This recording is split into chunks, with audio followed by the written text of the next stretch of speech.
ini adalah merupakan jasad Syekh Siti Jenar. Ini merupakan wujud jasad yang jadi anjing, di mana dia telah mengajarkan ilmu manunggaling kawula Gusti, ilmu yang sangat sesat. Maka kamu rakyat Jawa yang jadi pengikutnya, yang telah mengugumi ajaran manunggaling kawula Gusti, kamu harus bertobat. Lihatlah pemimpin kamu, lihatlah guru kamu Syekh Siti Jenar sekarang mati dan telah menjadi anjing.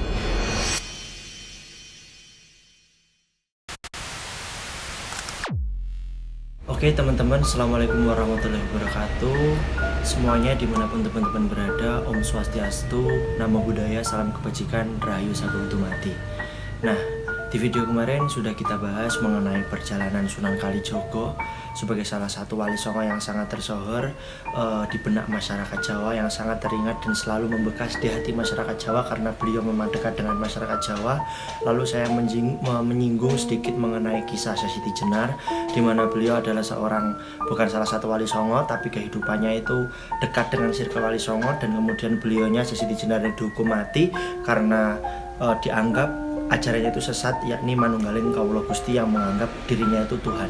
Nah, sekarang kita bahas mengenai kehidupan lengkap Syekh Siti Jenar ya, karena saya sudah berjanji dalam video sebelumnya saya akan membahas mengenai kehidupan Syekh Siti Jenar lebih lanjut agar teman-teman semua bisa paham. Mari sama-sama kita belajar. Yuk kita simak videonya. Nah, kalau kita ngomongin Syekh Siti Jenar teman-teman, ini memang sudah saya sebutkan beberapa banyak kali ya, bahwasanya Syekh Siti Jenar ini memang banyak versi. Kita tidak bisa menyebutkan dari salah satu kisah saja, atau kita tidak bisa meyakini dari salah satu kisah saja. Kita harus memandang dari banyak segi, atau kita harus berpikir secara perspektif itu banyak ya, yang dipikir itu banyak, nggak hanya satu. Karena kalau kita ngomong Siti Jenar itu sumbernya banyak sekali ya, ada sumbernya dari babat, ada sumbernya dari buku, ada sumbernya dari tutur kata orang-orang terdahulu. Banyak yang menceritakan kisah Syekh Siti Jenar ini, karena Syekh Siti Jenar ini memang sosok yang unik, dan bisa saya katakan sosok ini adalah sosok yang sakti serta ajaib ya, Syekh Siti Jenar ini. Jadi kalau kita ngomongin Syekh Siti Jenar, kita bahas asal usulnya dulu. Syekh Siti Jenar ini asal usulnya itu, kalau menurut riwayat ya, Syekh Siti Jenar ini bernama asli adalah Syekh Abdul Jalil. Nah, Syekh Abdul Jalil ini kalau dalam babat Cirebon ya, itu merupakan putra daripada Sunan Gunung Jati. Nah, itu juga merupakan putra daripada Syekh Datuk Soleh atau Raden Danuselo. Nah, Syekh Datuk Soleh ini merupakan putra daripada Maulana Isa. Maulana Isa itu seorang ulama dari Malaka, dan garis keturunannya itu langsung kepada Rasulullah SAW. Jadi Syekh Siti Jenar itu bisa dikatakan keturunan langsung daripada Rasulullah SAW, dan dia menyebarkan Islam di tanah Jawa ini. Tidak termasuk dalam Wali Songo, tapi beriringan dengan Wali Songo itu sendiri. Nah, Syekh Siti Jenar ini menyebarkan agama Islam yang terkait dengan ajaran manunggaling kawula Gusti. Nah, manunggaling kawula Gusti ini secara penangkapan masyarakat Indonesia atau masyarakat Jawa atau masyarakat pada umumnya, bahwasanya manunggaling kawula Gusti ini ajarannya menyatunya diri kita dengan Tuhan. Aku ya Tuhan, Tuhan ya aku ya Allah, aku ya Allah ya aku. Jadi bagi orang yang menangkapnya keliru, itu mengartikan bahwa dirinya Tuhan, tapi sebenarnya juga tidak seperti itu. Itu sebenarnya adalah ilmu hakikat makrifat yang sudah tinggi. Nah, mungkin kesalahannya Syekh Siti Jenar pada saat itu terlalu dini mengajarkan ilmu yang tinggi kepada masyarakat awam, masyarakat Jawa yang masih baru mengenal Islam. Jadi dianggapnya oleh Wali Songo tersebut bahwasanya Syekh Siti Jenar ini keliru kalau langsung mengajarkan ilmu tinggi kepada orang yang masih awam. Sebagai contoh, misal ada orang sedang menggambar ya, kita mengajari anak SD atau anak TK sedang menggambar, kan tidak langsung diajari untuk mewarnai gradasi warna, tapi kita harus mengajari untuk menggambar pola terlebih dahulu, atau sebagai dasarnya kita harus mengajari untuk memegang pensil terlebih dahulu. Nah, pada saat itu ada cerita bahwasanya Syekh Siti Jenar ini mengajarkan Islam itu intinya pada saat itu masyarakat Jawa itu juga agak sulit menerima Islam. Maksudnya begini, kalau pernah diceritakan oleh Gus Muwafiq ya, bahwasanya wong Jawa itu kalau diceritakan surga itu di Jawa itu ada. Kalau diceritakan surga itu ada air mengalir, di Jawa juga banyak air mengalir, bersih pula. Kemudian diceritakan di Jawa itu banyak buah-buahan, di surga banyak buah-buahan, di Jawa ini juga melimpah buah-buahan. Apa yang kurang daripada tanah Jawa ini? Tidak ada. Nah, pada saat itu lumayan sulit untuk menyampaikan Islam kepada diri masyarakat orang Jawa. Jadi yang penting waktu itu kamu masuk Islam saja dulu, yang penting bersyahadat, kemudian pengajarannya sinambi jalan, atau yang penting sambil jalan agar kamu bisa mengenal Islam. Nah, mengenal Islam ini menurut para wali songo itu bahwasanya tidak langsung belajar ilmu makrifat atau hakikat yang lebih tinggi. Jadi harus belajar dasar dulu, seperti melakukan puasa, melakukan sholat, melakukan zakat, ibadah-ibadah yang masih dasar dulu. Nah, tapi menurut orang Jawa, kalau puasa, orang Jawa itu sudah terbiasa melakukan puasa, karena orang Jawa tersebut, orang Jawa dahulu itu memang terbiasa melakukan puasa, karena dalam kepercayaan Kapitayan itu memang juga puasa, dalam kepercayaan Hindu Buddha itu juga ada puasa gitu loh. Jadi mengajarkan Islam atau mengenalkan Islam kepada diri orang Jawa itu lumayan sulit. Nah, pada saat itu Syekh Siti Jenar itu langsung mengajarkan ilmu mengenai ketuhanan kepada masyarakat Jawa. Nah, karena panjangnya ilmu untuk mempelajari sholat, harus menghafalkan gerakan, harus menghafalkan bacaan, akhirnya sholat yang diajarkan Syekh Siti Jenar ini adalah sholat doem. Sholat doem itu gimana? Sholat doem itu di mana saja bisa sholat, ya mau tidur bisa sholat, mau cangkruk bisa sholat, mau duduk bisa sholat, mau berpergian ya tetap bisa sholat. Kita bisa sholat dalam keadaan apapun. Nah, dalam artian ini bisa dikatakan sholatnya itu adalah berzikir. Ya, kalau berzikir kita bisa di mana saja kan. Nah, itu dikambing hitamkan oleh Wali Songo. Dianggap Syekh Siti Jenar ini salah, karena akibat daripada sholat doim yang diajarkan ini, masjid-masjid menjadi kosong. Seperti itu. Jadi memang banyak pertentangan mengenai ajaran Syekh Siti Jenar dengan ajaran Wali Songo itu sendiri.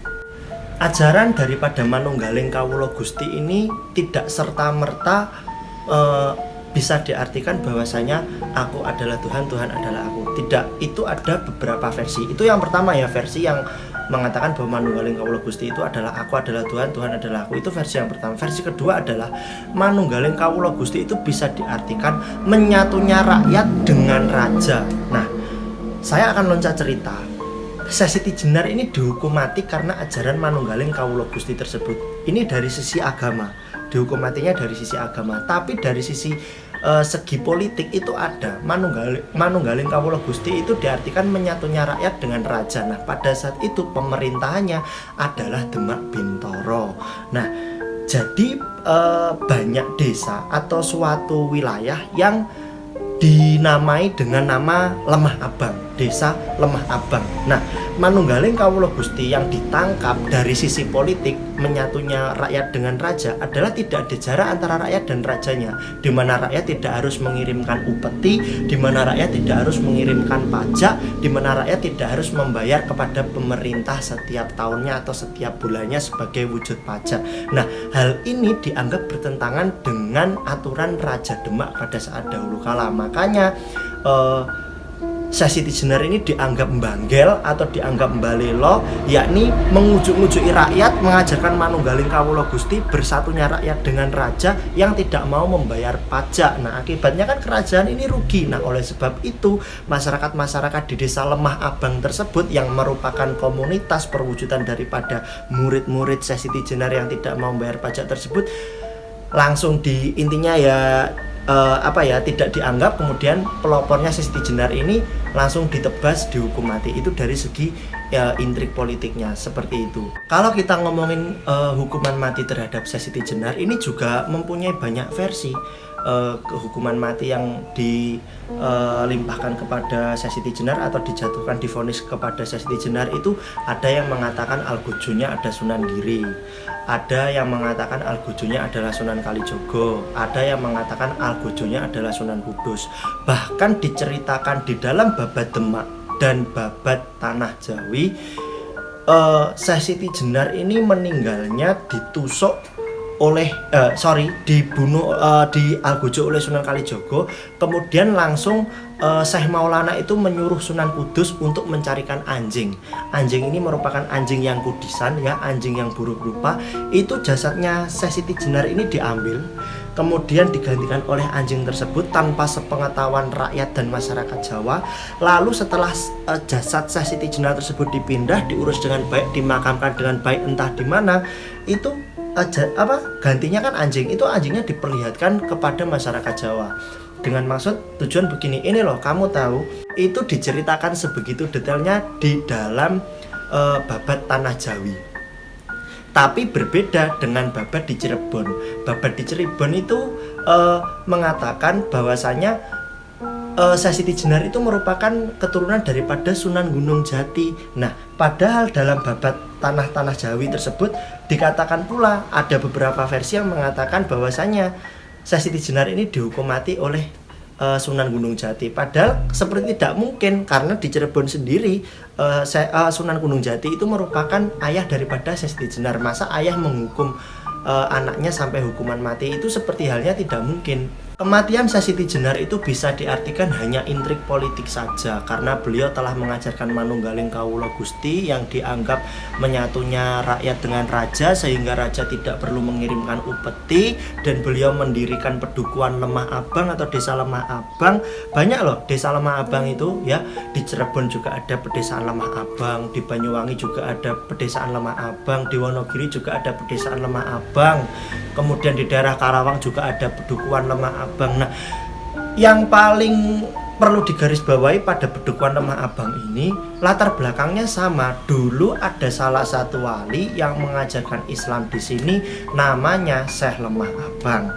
Nah, Syekh Lemah Abang ini merupakan yaitu Syekh Siti Jenar. Namanya dua ya, Syekh Lemah Abang atau Syekh Siti Jenar tersebut. Nah, mengacu pada mengacu pada ajaran sesat Syekh Siti Jenar, itu bisa digarisbawahi apakah beliau memang benar-benar sesat atau memang hanya intrik politik saja. Karena seperti ini, Syekh Siti Jenar itu lahir sebelum kerajaan Demak itu berdiri. Jadi beliau itu sudah lama lahir sebelum kerajaan Demak berdiri. Nah, singkat cerita, pada saat kerajaan Demak berdiri itu, Syekh Siti Jenar itu berusia kurang lebih 50 tahun. Bahkan Syekh Siti Jenar ini dituliskan beliau berdakwah sejak muda. Katakanlah sejak muda, misal umur 25 tahun. Berarti beliau untuk menuju umur 50 tahun itu berarti kan berdakwah sudah 25 tahun. Nah, itu baru Demak Bintoro baru lahir ketika beliau sudah menginjak usia 50 tahun. Tapi hukuman beliau itu tertulis pada tahun 1517. Nah, tahun 1517 ini Syekh Siti Jenar ini sudah berusia 91 tahun. Berarti dalam artian 50 tahun ke 91 tahun berarti kan 41 tahun. Berarti Demak Bintoro ini membiarkan Syekh Siti Jenar mengajarkan aliran sesat manunggaling kawula Gusti, mengaku dirinya Tuhan, mengaku bahwasanya aku adalah Tuhan, Tuhan adalah aku, dan dibiarkan selama 41 tahun lagi atau baru dihukum mati. Itu kan tidak logis. Kalau memang benar-benar Syekh Siti Jenar ini mengajarkan ilmu sesat, kenapa menunggu 40 tahun lamanya? Tidak usah 40 tahun kalau memang orang-orang itu benar-benar beragama sesat atau mengajarkan aliran sesat. 1, 2, atau 3 tahun saja sudah cukup untuk membuktikan bahwa dia mengajarkan